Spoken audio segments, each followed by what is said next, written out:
Chapter 13. Uncle Benjamin found he had reckoned without his host when he promised so airily to take Valancy to a doctor. Valancy would not go. Valancy laughed in his face. "Why on earth should I go to Dr. Marsh? There's nothing the matter with my mind, though you all think I've suddenly gone crazy. Well, I haven't. I've simply grown tired of living to please other people, and have decided to please myself. It will give you something to talk about besides my stealing the raspberry jam. So that's that." "Doss," said Uncle Benjamin, solemnly and helplessly, "you are not like yourself." "Who am I like, then?" asked Valancy. Uncle Benjamin was rather posed. "Your grandfather Wansbara," he answered desperately. "Thanks." Valancy looked pleased. "That's a real compliment. I remember Grandfather Wansbara. He was one of the few human beings I have known, almost the only one. Now it is of no use to scold or entreat or command, Uncle Benjamin, or exchange anguished glances with Mother and Cousin Stickles. I am not going to any doctor, and if you bring any doctor here, I won't see him. So what are you going to do about it?"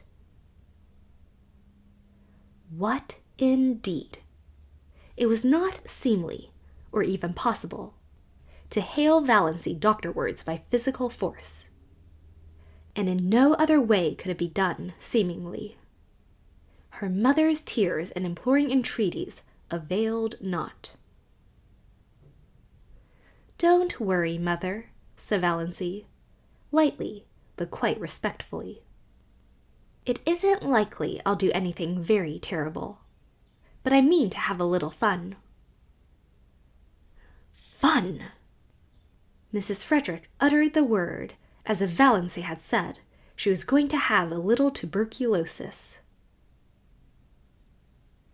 Olive, sent by her mother to see if she had any influence over Valancy, came away with flushed cheeks and angry eyes.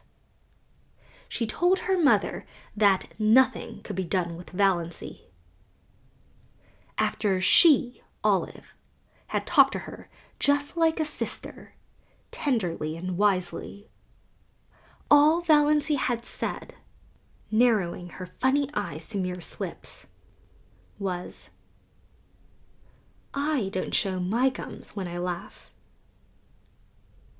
More as if she were talking to herself than to me.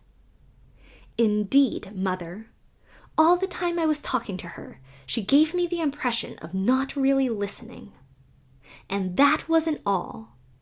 When I finally decided that what I was saying had no influence over her, I begged her, when Cecil came next week, not to say anything queer before him, at least. Mother, what do you think she said?"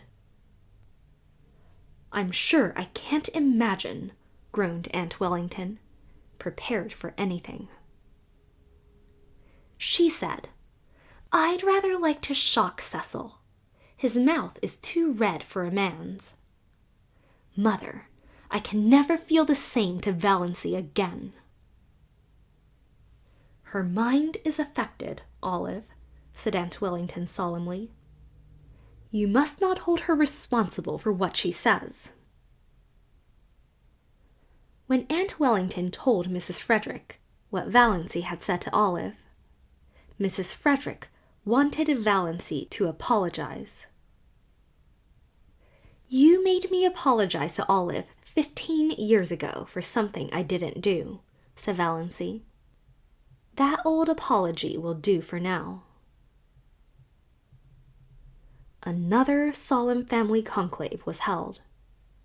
They were all there except Cousin Gladys, who had been suffering such tortures of neuritis in her head.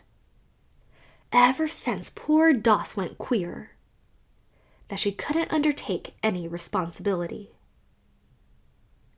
They decided, that is, they accepted a fact that was thrust in their faces, that the wisest thing was to leave Valency alone for a while.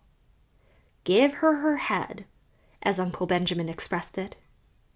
Keep a careful eye on her, but let her pretty much alone. The term of watchful waiting had not been invented then, but that was practically the policy Valency's distracted relatives decided to follow. We must be guided by developments, said Uncle Benjamin. It is, solemnly, easier to scramble eggs than unscramble them. Of course, if she becomes violent. Uncle James consulted Dr. Ambrose Marsh. Dr. Ambrose Marsh approved their decision. He pointed out to irate Uncle James, who would have liked to lock Valency up somewhere out of hand, that Valency had not, as yet, really done or said anything that could be construed as proof of lunacy. And without proof, you cannot lock people up in this degenerate age. Nothing that Uncle James had reported seemed very alarming to Dr. Marsh, who put up his hand to conceal a smile several times. But then, he himself was not a Sterling, and he knew very little about the old Valency. Uncle James stalked out and drove back to Deerwood, thinking that Ambrose Marsh wasn't much of a doctor after all, and that Adelaide Sterling might have done better for herself.